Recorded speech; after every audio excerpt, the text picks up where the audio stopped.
welcome. We are back. Another day in the market. Well, for crypto, I guess, but not for stocks.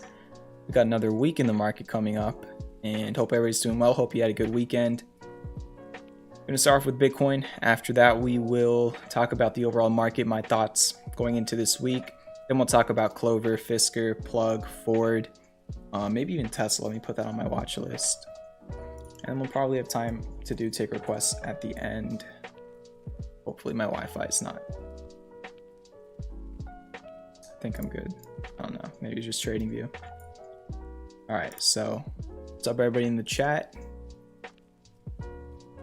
We got Koki, D, Neutron, Leo, the guy, Simply Sung, Spiderwebs, Lauren, Arasan, Linta, Glenn, Neutron. I think I said Neutron.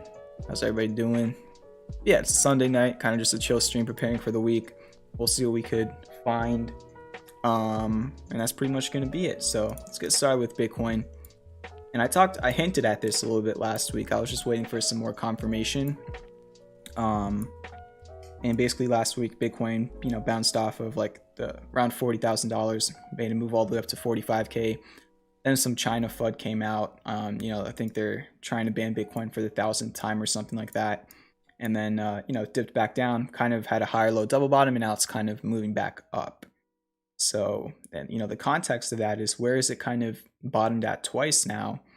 This 41K level, which was resistance in January, resistance in June, resistance in August, and now for the first time this year, support not once but twice. On top of that, you had almost a bullish pin bar candle on the day. You have hidden bullish divergence on the RSI for Bitcoin, and you're bouncing. We talked about this last week. You're bouncing at the same exact level, this 34 level on the RSI. That was pretty much your bottom right over here. You bounced right at that level, and you bottomed out. You came back down to that same exact RSI level, and now you're trying to bottom out again. So that's kind of the context. And on top of all of that, you have a pretty textbook, not perfect, but close to a bullish Gartley.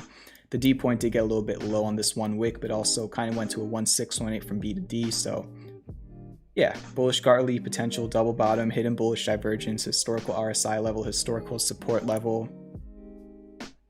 And then if you kind of zoom in, this kind of double bottom, even like if you could look at it different ways, you could just call it a double bottom like this on Bitcoin, right? Like that. Or you could like call it a quadruple bottom. You just I'm not going to do it, but if you just put a low at all of these little bottoms, like you could see like 4 or 5 times it bounced off of 40K. Now it's trying to move up again. It's already up 2% in the last hour. So yeah, this is a new idea in terms of the targets. Again, this is not financial advice, but targeting around 50.4K is the first target, which was a low from March 25th and a high from August 23rd. Second target is pretty much around 59K. You had resistance there at the end of May, in the beginning of April, and at the end of March. So those are pretty much the targets. And then in terms of the stops, just kind of put it under that recent potential swing low. So that's a new idea for Bitcoin. Not financial advice. It's currently in profit. Shared this a few hours ago in the Discord and on Twitter. So yeah, see how that goes. Right now for stocks, futures are green. You're actually pretty nice right now. This is like 10-15 minutes delayed, but Russell futures are up 0.5%. NASDAQ and S&P futures are up about 1/3%. So, and climbing right now. So futures are looking good currently. We'll see how they look in the morning. And let's talk about what's going on with the stock market. After that, we'll talk about Clover, Fisker, Plug, Ford, Tesla, and then probably do ticker requests. So yeah, see if I miss anything in the chat first. We got Medi in here. Shatter Freeze is on vacation, but is in the stream currently. Hope you're doing well. Got some NFL talk in the chat, it looks like.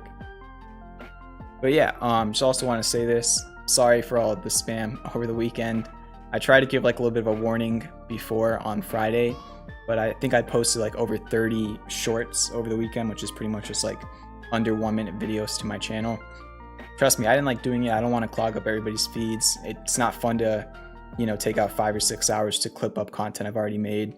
But it could potentially help the channel grow or not. We'll see. I've just talked to a few people that are pretty successful in this YouTube world that kind of all of them recommended me to do shorts. So just trying it out, seeing if it'll help, you know, bring in some new viewership, new subscribers. You know, that's obviously my goal, to grow the channel and help as many people out as possible. So no more shorts, not going to be spamming your feed anymore. That's all done, thankfully, now.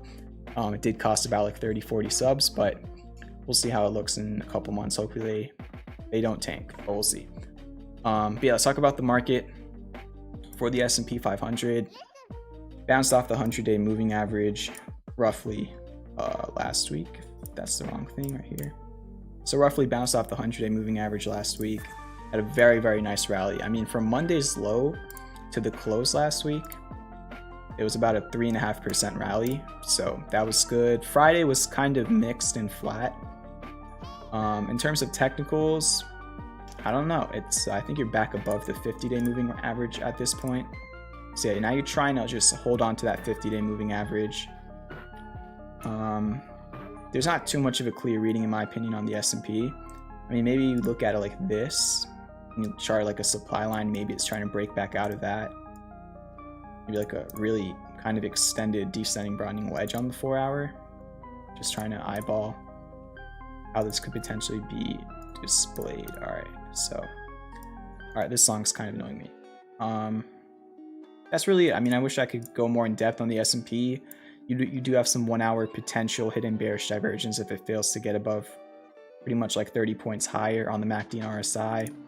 Not much of any edge on the daily or the 4 hours. So yeah, I'm kind of 50-50 going into this week for the S&P. Let's see what else we can look at. Let's look at the NASDAQ first, which beautifully has reclaimed this ascending broadening wedge, and now it actually has hidden bullish divergence on the daily. So I think the NASDAQ from a technical standpoint on the daily looks better than the S&P 500 right now, as long as it can just hold above this demand line. On the 4-hour, you have hidden bullish divergence. On the 4-hour and the daily, the NASDAQ has hidden bullish divergence on both oscillators, so that's good. And then from the low to the close last week, made about a 4% rally. And then on the 1-hour, kind of looks like the S&P, potential hidden bearish divergence, but that could play out quickly even if it does play out. So I'm just going to chart that. Let me do this. All right, so that's pretty much it for your NASDAQ. For this week, you kind of bottomed around like 14,900. All right, so 14,950 was kind of your 2-day low on Thursday and Friday. So short term, you'd probably want to hold that. In terms of short-term resistance for the NASDAQ, probably around 15,165-ish from these few highs. That's really about it. If anybody here trades mid-caps and growth stocks, this is the ARK ETF, kind of like an inverse head and shoulders. I charted this last week. Or you could just look at it as a range between 113 and 126. Either way is pretty much arguable. But yeah, I mean, it's really not too much of any clear signals. You had some 4-hour hidden bullish divergence. It led to a short rally. But yeah, going into this week, kind of mixed overall. I think Friday was just kind of weird for the market. Looking at the Russell 2000, you have hidden bullish divergence on the daily. And you're back above this white demand line. I kind of created a new demand line I've already talked about on stream, just charting this low and then these 3 lows. So you're above both those demand lines and you're above 219. So it looks good for right now. So I think I'm just going into the week thinking, you know, the market's okay until it's not. So we'll see what this week has to offer. I mean, even the Dow Jones is just trying to retest the wedge it broke out of to the downside after bouncing off of this like 33.6K support that it's held since like April. So you really just want to see the Dow Jones hold above that. There has been some news over the weekend about industrials and legislation. We'll see how that looks later on in the week, if that affects anything. And yeah, that's pretty much the market coverage going into this week. It's not too complicated, pretty straightforward. I really don't have any sort of like, I'm not even gonna say bold predictions, but like just going into this week, I'm actually really interested to see how tomorrow looks for the market. I don't know, I might just kind of sit on the sidelines tomorrow and see how everything's moving, because it's just not the clearest of an edge apart from some hidden bullish divergence on the NASDAQ and the Russell 2000 on the daily. That's pretty much the only edge I kind of see right now. But then again, you have to remember, we talked about this last week as well, for the S&P. Yet again, we made a 4 to 5% dip. So all year, what we've been doing for the S&P is making a 4 to 5% dip and then running to a new all-time high. It's happened like 5 times this year alone. So we'll see if it happens again, but that's kind of been the trend since like January. Make a 45% dip in a couple of weeks, run back up to all-time highs. We'll see if we still have the steam to do that this time around. If we look at the SPY, kind of losing a little bit of volume the higher we go for right now. So that's pretty much it for the market. And yeah, I think we're going to start off with Fisker, then we'll talk about CLOV.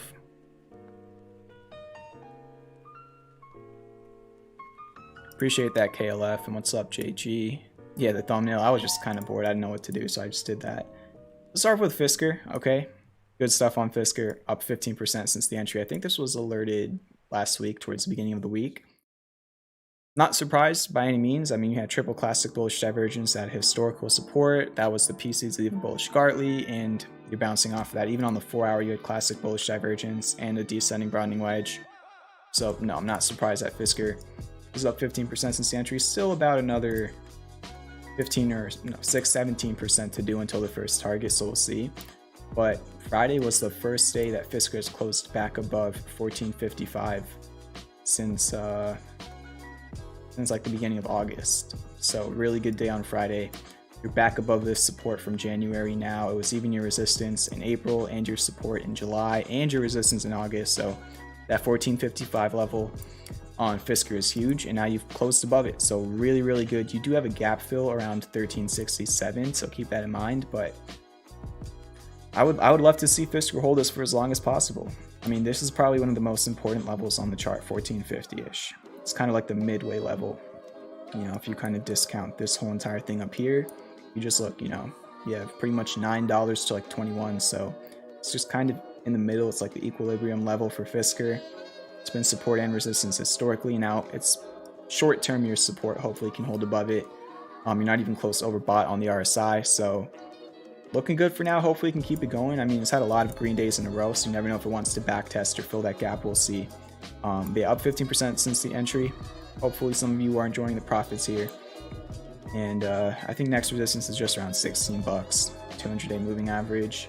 It was kind of a small resistance back in January. That's really about it. So that's really it for Fisker. I'll move on to CLOV.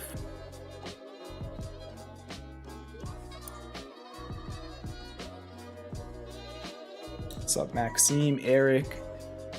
Felix says, what do you think about CLOV net short volume on dark pool? Now it's positive. I don't look too much into that stuff personally. Yeah, we're gonna talk about CLOV up next. Yeah, so let's see what's up there. We'll talk about everything. What's up, KTF? But yeah, if you haven't hit that subscribe button already, hit that subscribe button. If you didn't hit the like button, hit that. Join the Discord, links in the description. Check out the free course on my channel. All that stuff's in the description. Forward to Nick says, champ, give you what?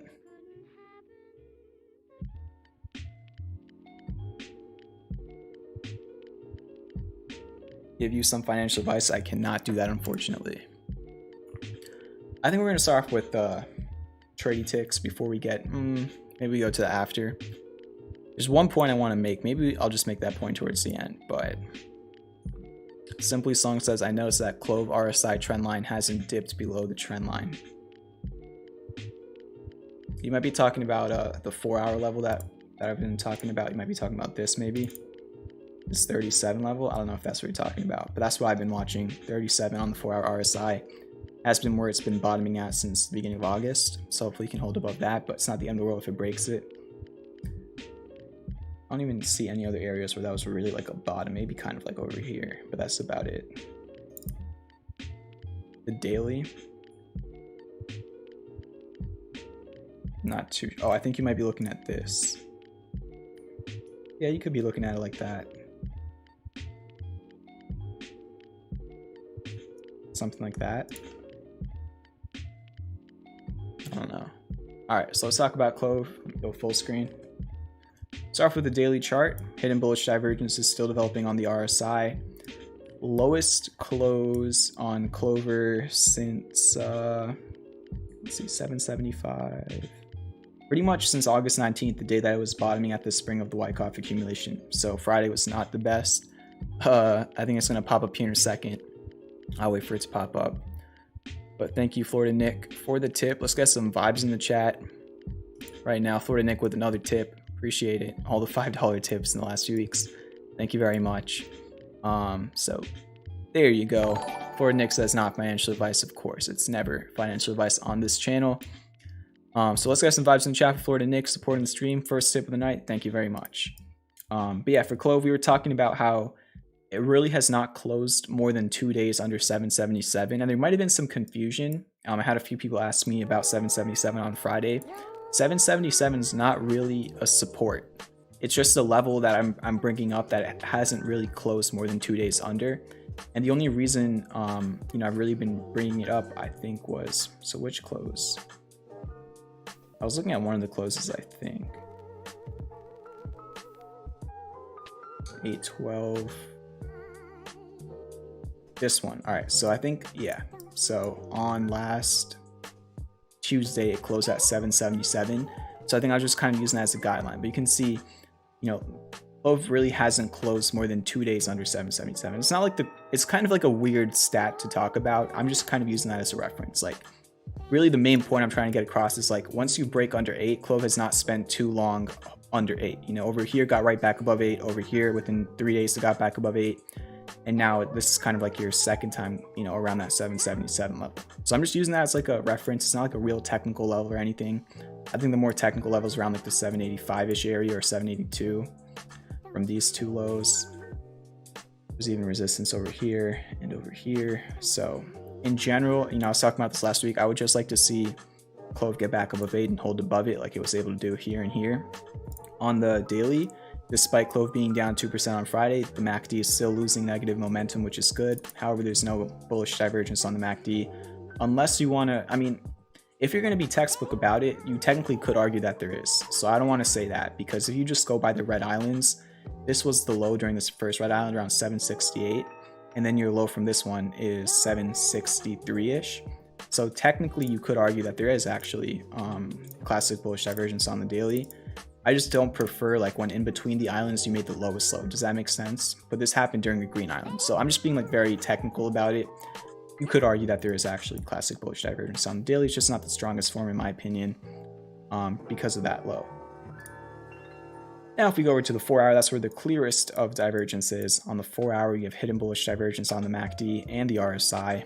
And you will have that as long as you do not fall under 741, which was your low on the 19th when we started talking about the Wyckoff accumulation in the spring. Apart from that, on the 4 hour, that 37 level on the RSI was talking about. And if we really zoom in, you had a bullish pin bar for the second 4 hour candle on Friday. I kind of highlighted there for all of you. And I did move around my trend lines. Again, this is not a real falling wedge. I'm just using this as like a visual of the downtrend.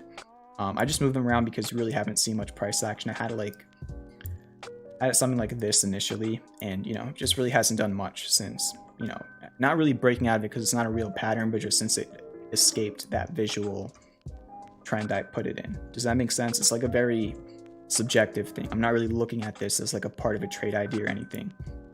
Now if we go over to the 1 hour chart, so could be argued that you're potentially trying to double bottom around the PCC of a bullish bat. If you're going to really drag it perfectly, a 0.93 is about 5% lower than the 886 if you're just going to be going off of percent retraces. So that's within the confines for me to still call it a bat. Technically a failed bat can always turn into an alternate bat harmonic, which can go down to the 113.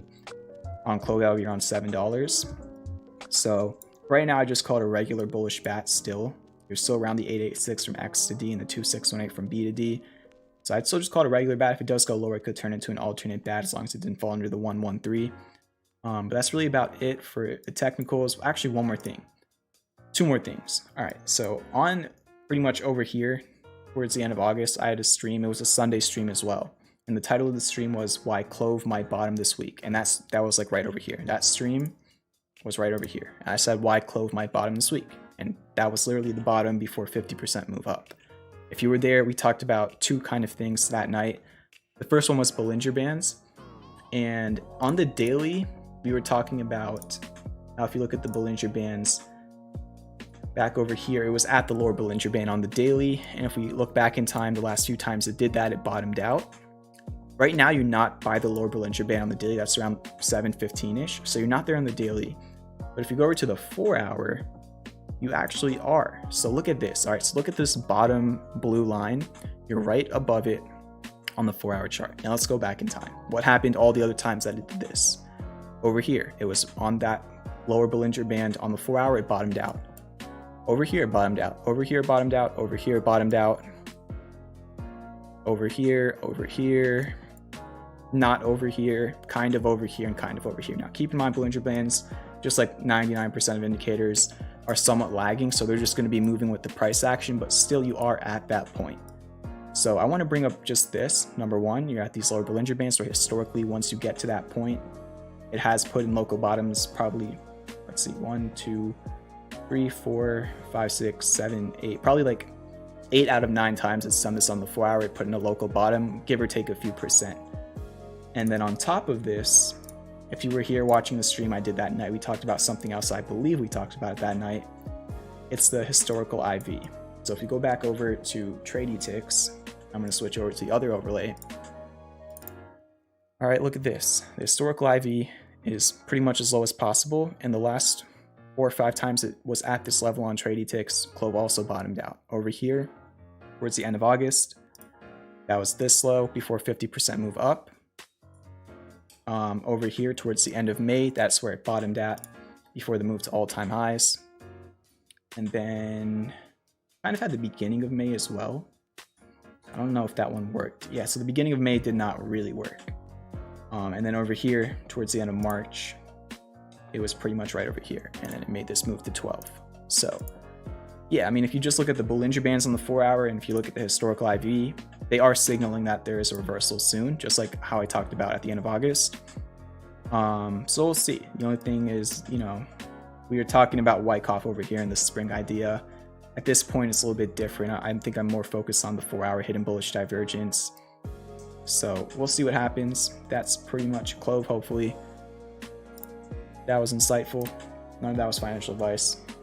And we'll see what happens this week for Clover. Even if we go over to the weekly chart, kind of recharted this trend line. It kind of closed right at this trend line. If you connect the low from May 17th and August 16th, if you connect those 2 weeks, kind of just closed right at that same level again. So we talked about Fisker. Oh, one thing I forgot to mention on Fisker as well earlier was I shared this on Twitter, but last week, not like literally last week, but the week before, it had a bullish pin bar hammer candle on the weekly. And then, you know, this recent week, it had a bullish engulfing candle. So some of these weekly charts are really interesting. I was looking at a bunch of weekly charts earlier today. And yeah, so I just showed you Clover. This is Fisker's bullish pin bar, then a bullish engulfing candle. And then look, what about the other 2 ongoing trades? Plug and Ford. Now, Plug on the weekly has confirmed hidden bullish divergence, a potential higher low double bottom off of this 2368 level, which was support in 2007. And then even the other ongoing trade, Ford, broke out of a bull flag on the weekly with hidden bullish divergence and is breaking back above this 1355 resistance, which was even a support in 2014. So I was just doing some scanning earlier today because I put out a watch list for premium members, but I also decided to go on the weekly time frame and just look at some of the weekly charts from the ongoing trades. And I noticed that like Ford, Plug, and Fisker, 3 of the ongoing trades that are public, all have really bullish weekly charts. And again, that's a weekly chart. It could take a while to play out, but that was just something else I noticed. But we can go over to the daily on Plug and Ford and talk about what's going on there. So for Plug, I mean, this trade is up 5% since the entry, a little bit of a pullback on Thursday and Friday. Still have that triple classic bullish divergence playing out on the MACD and RSI. I just want to see Plug hold above 2368, a double bottom there. And all that's in the context of this somewhat bullish Gartley, you know, potential reversal low, and then this might be the reaction, oh no, it's potential reaction low, and this might be the reversal low, as Mitch Ray and Scott Carney would kind of talk about. So it could take time on you know, Fisker, Plug, Ford, and even the new one from today, Bitcoin. These are more of like longer term swing trade ideas. They're not necessarily shorter term ideas. I would probably say Clover is the shorter term one, even though this still could take a while to play out if the volume stays this dry. So I'm just watching these higher time frames, keeping an eye on them. Even for Ford, this trade is up 4% since the entry. It was alerted last week. So I think other than Clover, Currently, all the ongoing trades are in profit. And yeah, you have hidden bullish divergence playing out on forward. It broke back above 1350-ish after double bottoming. We already talked about the whole entire technical setup. I just want to see forward hold above like 13 bucks in general. So yeah, these are kind of like my favorite charts going into this week. Plug, Forward, Fisker, Clover, Bitcoin. So we'll see how they all do. Another one I think that was trending on Wall Street Bets is Tesla. So I don't know. I don't think Tesla has that much of a high short interest. And also it's probably one of the largest stocks in the market. So I don't really know. But one thing to note on Tesla, this is not an ongoing trade, so I wanted to bring it up. Friday was the highest close that Tesla has seen since February. So that's really interesting. And then also if Tesla can get above 780 this week, which was the high from April 14th, there's not, and it was also your low from January 29th. If Tesla can get above 780 this week, it's not overbought on the RSI just yet. And there's really not much resistance from 780 to 880. So I think Tesla above 780, if it can actually hold above it with volume, I think Tesla has a move to retest all-time highs by the end of the year. And again, this is nothing new. We talked about potential Wyckoff accumulation on Tesla over here. We talked about this in like July. Like right over here is when we were talking about towards the end of July. So if you're watching the streams back then, if you're a premium member, I shared it in the watch list a couple times. So I really think that Tesla's just been kind of in this accumulation zone. It's not perfect Wyckoff accumulation, but you have certain factors. And now it might be time to break out of it to the upside. We'll see. And I'm watching Tesla this week to see if it can confirm or break out over 780. If it can, I think it can retest all-time highs. And when it retests all-time highs will probably depend on the volume on the breakout.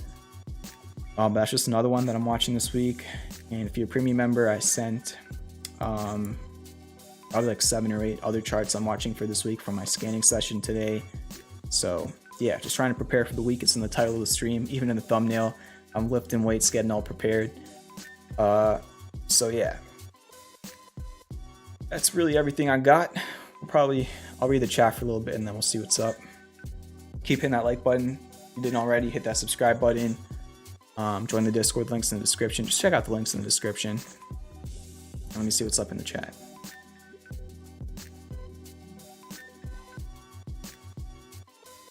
Yeah, Florida Next definitely helping out the Wi-Fi. Maxime says, sorry if I missed this, but I'll be the devil's advocate for a minute and say, when do you just cut the ties with CLOV and move on? I mean, you know, what I'm going to say to that shouldn't matter to anybody else. And that's the thing. A lot of people ask me, you know, when am I done with a certain stock? When am I taking profits? When am I cutting my loss? I don't talk about that stuff because I don't think people should care about what I'm personally doing. Does that make sense? So I can't tell you. I mean, you know, there's certain people that want to stay in CLOV till much higher prices. There's certain people that want to move on from CLOV. You make whatever decision is best for you. I'm not a financial advisor. So me telling you what I'm doing doesn't really matter. If you want me to be as honest as possible, I'm still in CLOV. For the time being, I don't have any plans to exit CLOV. But I might have different risk tolerance and a different time frame than a lot of other people. So again, it really doesn't matter, you know. And I just think at the same time, there's a lot of people that might be following me from CLOV that maybe have entries at these prices from back when it was squeezing in June. And that's very different, right? So it's weird because with CLOV, it's like, I've had good and bad times with CLOV personally. Like this move over here was great for me. I didn't touch CLOV from like 28 down to like 13 really. And then I just started day trading it with options. And if you're a premium member, this is probably the most profitable taker in premium historically. I mean, I can't remember what the actual win rate is right now. We actually had a few losses in the last couple of weeks, but it's probably around something like probably like 19 or 20 out of like probably like 26 or 27 calls we've traded have been profitable.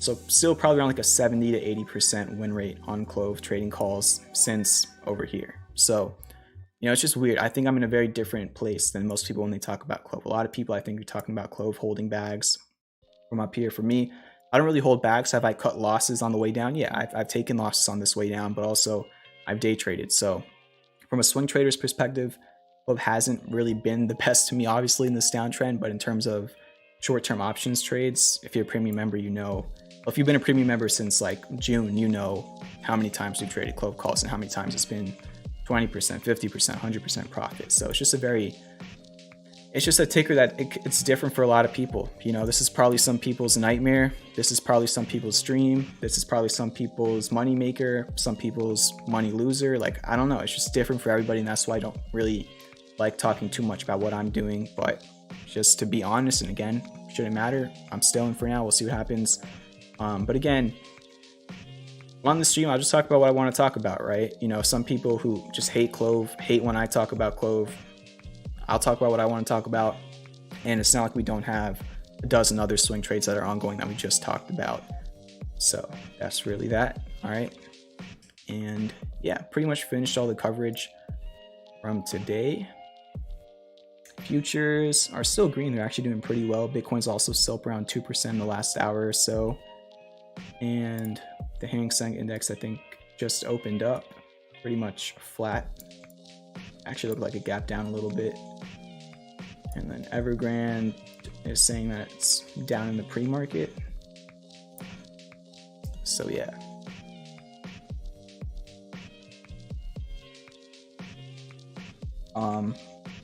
Yeah, but I don't know what's been going on between like the last like 2 or 3 streams. I don't know. Maybe it's just like literally maybe it is because Clover hasn't done anything, and obviously there was a large spike in viewership because of Clover. Also, my impressions that YouTube is showing me on the channel page is like really, really low, and I've also talked to some other people that YouTube is just not pushing videos right now. It's just weird. I don't know what's going on with YouTube. The content might just be boring right now. Maybe it's because I shared 30 videos over the weekend and everybody's annoyed, but it's just, I don't know what the issue is right now that YouTube just isn't pushing my videos like it was for the last 2-3 months. So I'm just trying to figure that out as well on top of everything, because I definitely do care about how my content's doing, right? So we'll see, but just keep running it. Appreciate everybody who is here. Let's see what else is in the chat. Oh yeah, we were talking about the white cough tea on Friday morning, JG. That was funny. Big Nate says Plug looks good. Honestly, if we're going to be talking strictly about variables, I think Plug has the most amount of variables on any chart I can think of right now. Plug in Bitcoin. Ford and Fisker, I'd say like Plug and Bitcoin are like top tier in terms of the amount of variables on their charts currently. Then I'd say Fisker and Ford. Then I'd say Clover and Tesla. It would be like 3 different tiers. Like in terms of the amount of variables I'm seeing on charts of the tickers we just talked about, Bitcoin and Plug probably have the most. Fisker and Ford are kind of in that second bracket. And then Clover and Tesla are kind of in the third in terms of like technical variables right now. But actually the Hang Seng Index just like literally bounced up like 0.5% in like a second right there. But yeah, keep hitting that like button. I don't know if we can get to 40 likes tonight, but if we can, that would be cool.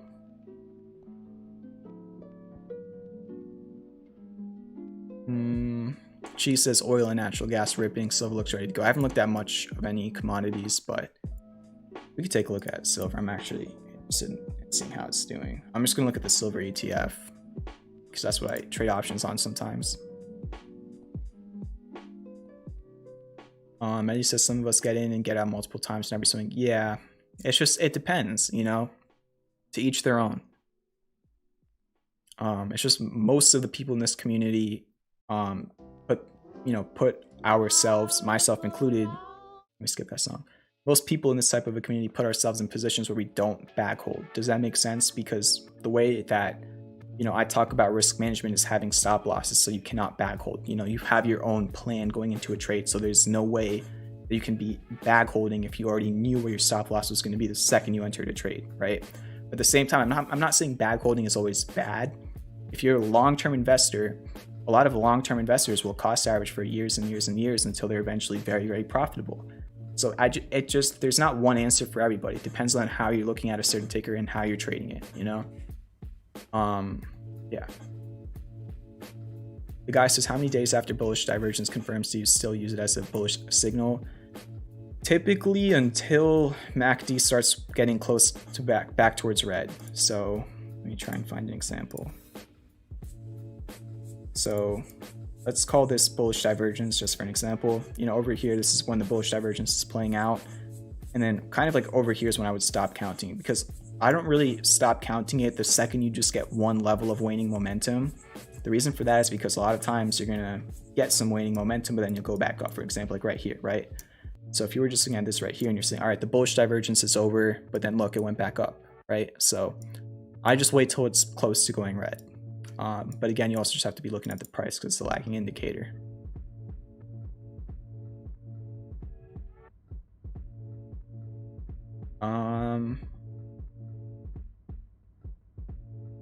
The guy says CLOV and pumping props. No clue.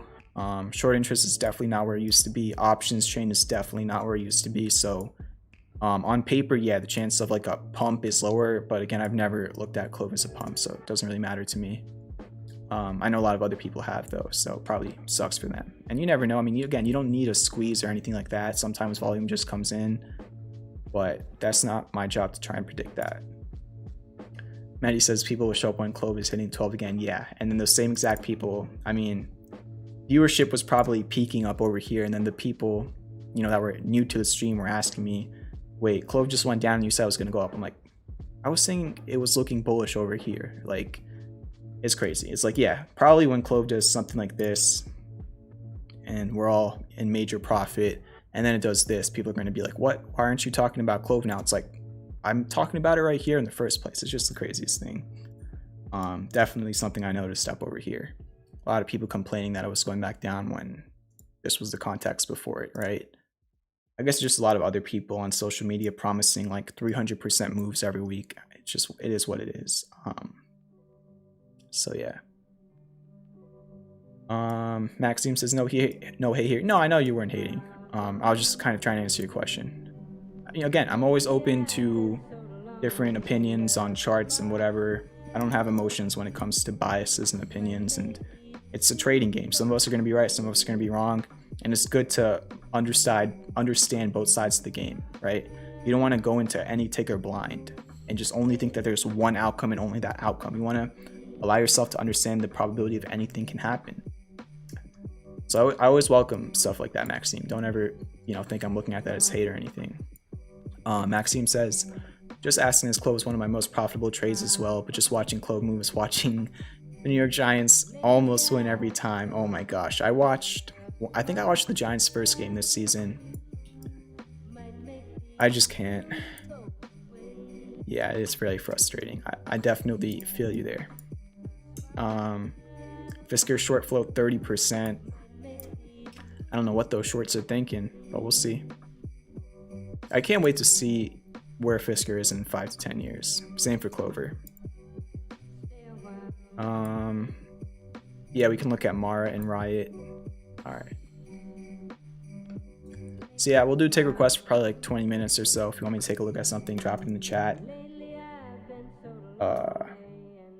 Don't request anything that was up over 30% or anything that IPO'd in the last month, and nothing I say is financial advice. But yeah.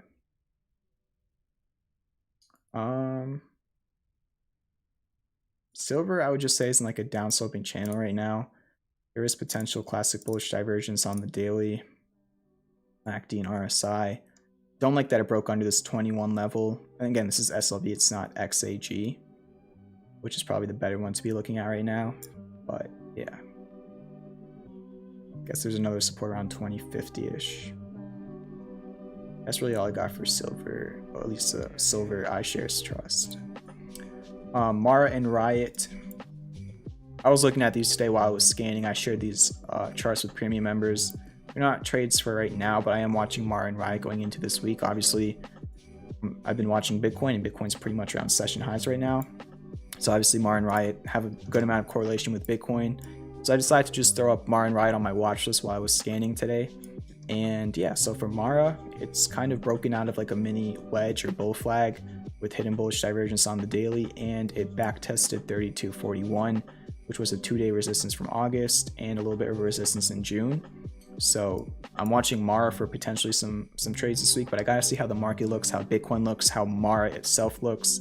So it's just on the watch list right now, and then the same thing for Riot, which kind of hit the PCZ of a bullish Gartley with hidden bullish divergence on the daily at this 2650-ish area, which was support, resistance, and it didn't actually fill the gap, but there's a little bit of a gap around like 2631. So yeah, I'm watching both of these this week. We'll see how they do. But again, I'm not in either of them right now, and I might not get in them. So I need to wait to see more confirmation. All right. No, I have not seen the short interest or cost to bar of ATER. Take a look at the chart though if you want. Any thoughts on BABA puts? I'm just not touching Chinese stocks right now. I don't have thoughts on calls or puts, or I have no clue, where that market is going in the short term. So I really don't have any thoughts on that. I mean, we'll look at the chart. I'll just talk about levels, but I don't have any sort of a bias with Chinese stocks right now. Yeah, for ATR, kind of the same thing. Like all I can do is just kind of look at the levels right now. It was really interesting over here in a wedge, and it broke the wedge, and it's been going crazy. At this point, I really don't know. Maybe a little bit of a triangle could start forming, something like this.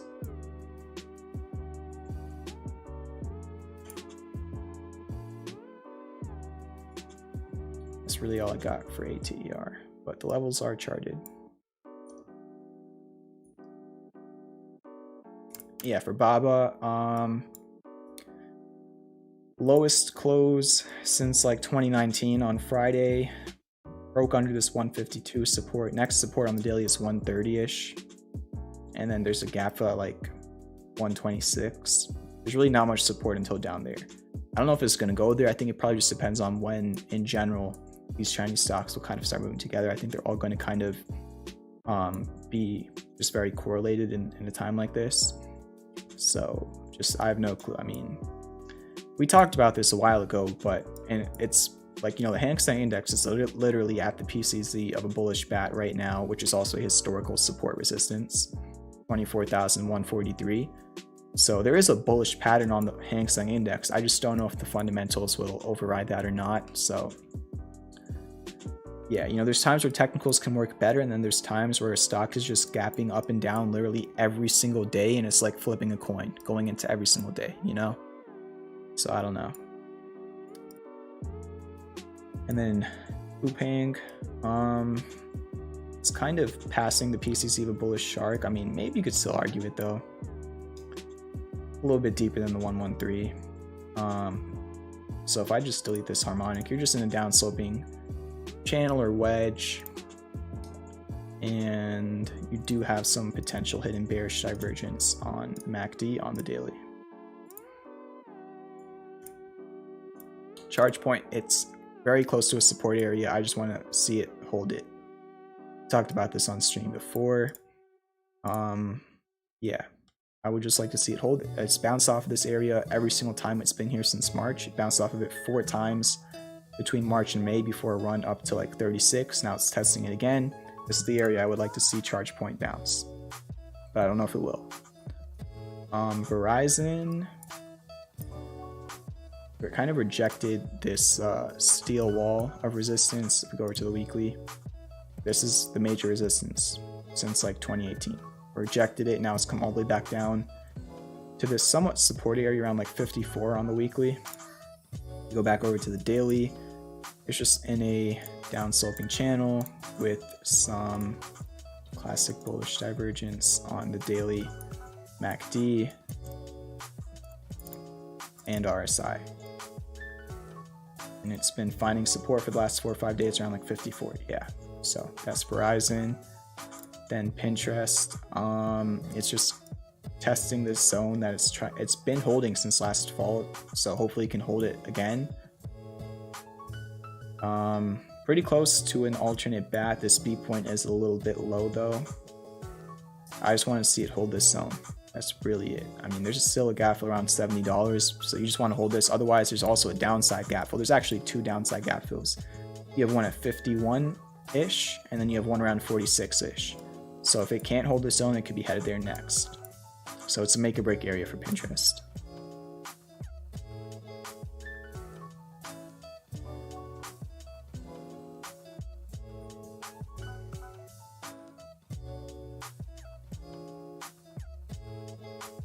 Alright, so we got to the 40 likes. That's awesome. My voice is just being weird. Maxime says for Pinterest, will the fact that the MACD didn't even go to red when it hit a lower low mean this bullish divergence? I'll look at it one more time. Sup Tar Heel, hope you're doing well. Linton Glenn says, I was kicking myself because I wanted to get puts last Friday when it was 160 and I wanted a weekly put for 155. And when it hit 145, I was regretting my apprehension. Yeah, I think you're talking about Baba right now. I don't know.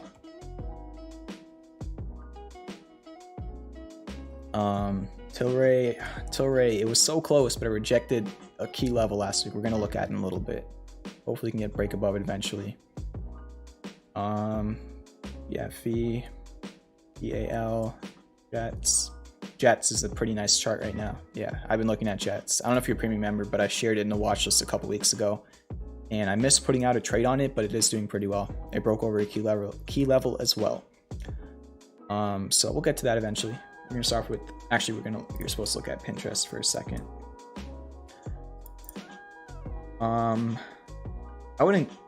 So your question was, would the fact that the MACD didn't even go try when it hit a lower low mean it's bullish divergence? I get what you're trying to say. You're saying that the momentum is going positive while the price is going down. In theory, yes, that is a divergence from the price, but it's not any sort of like textbook divergence. You're gonna need a red island to get a textbook bullish divergence. Maybe if we go to like lower time frames though, you could see that happening. Yeah, on the 1 hour, but on the 1 hour it's not divergence either, it's just convergence because it made a higher low on the 1 hour chart. So start off with tops. I just want to see it hold above 135, which it is for right now.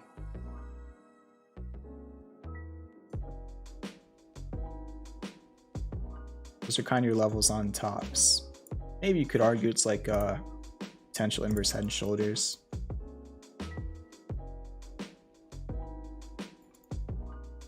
That. So yeah, that is tops, and then QS had a flat day on Friday. These are levels on QS. I mean, there is a gap fill around like 2133. We were talking about QS in this area, but it got stop hunted. It was a trade. There was a bullish butterfly pretty much over here. The C point was too perfect though, but yeah, pretty much went to the 1618 from X to D, bottomed out, and now it's sending it. These are your levels though, and all of this happened after breaking out of a wedge it's been in since February. So yeah, those are your levels on QS. Micro strategy,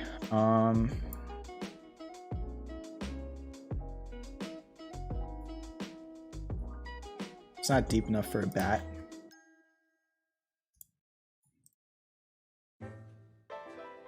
A little bit of a down sloping channel. Did not fill the gap. Actually, it almost did, but it didn't perfectly fill the gap around like 565. So those are kind of your levels on Microvast. That's really it. Suncore. This one's doing pretty well. So there was potential hidden bearish divergence I might have charted here. That's not really confirming, so it's good for right now. That's actually invalidated now because it made a higher high. Yeah, this hit the PCZ of a shark, broke out of a channel. I guess there's classic bullish divergence on the daily. I must have charted that before.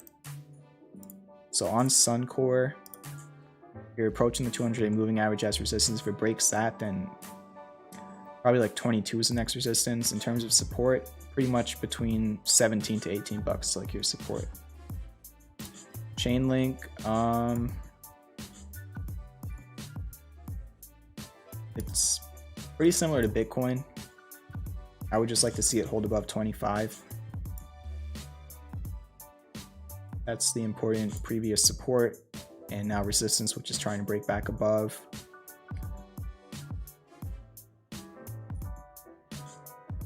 Maybe just a down sloping channel on the 4 hour as well. I like this higher low it just made though. Very similar to Bitcoin right now.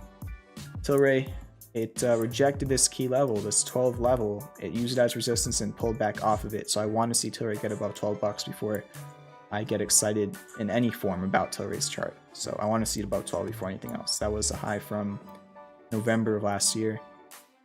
and now it's your resistance. So I want it to be support, not resistance.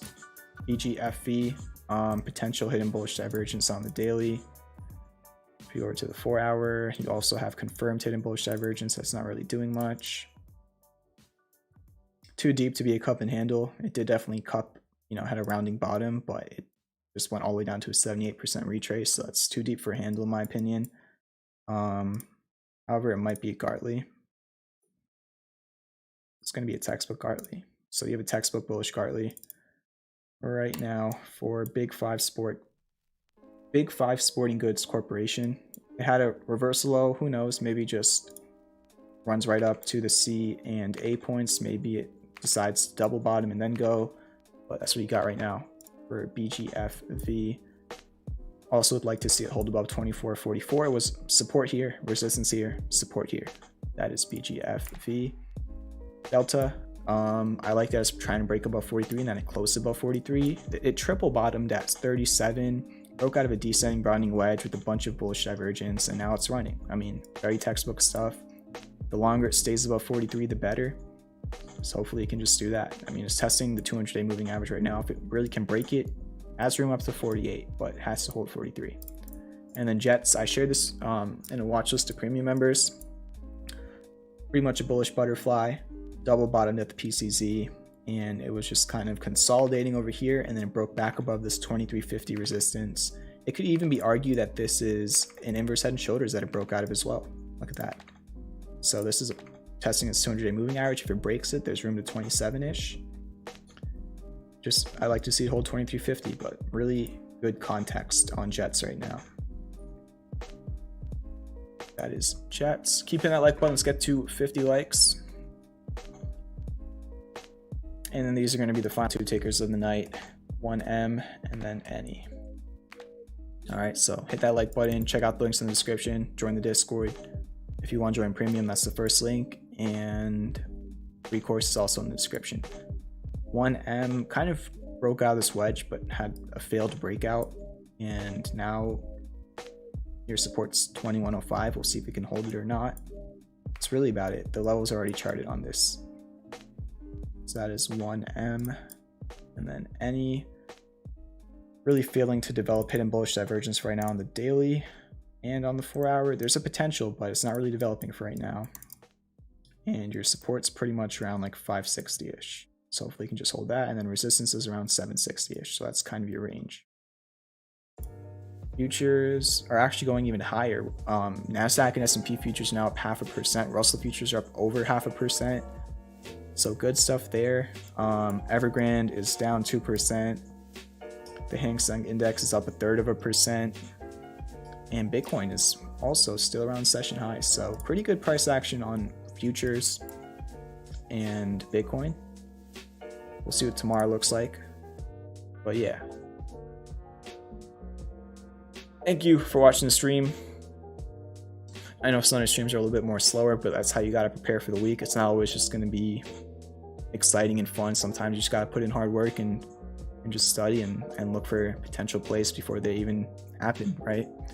So thank you for all the support. Hit the like button, hit the subscribe button. I'll be live again tomorrow night at 9 p.m. EST. And good luck trading this week. Peace out.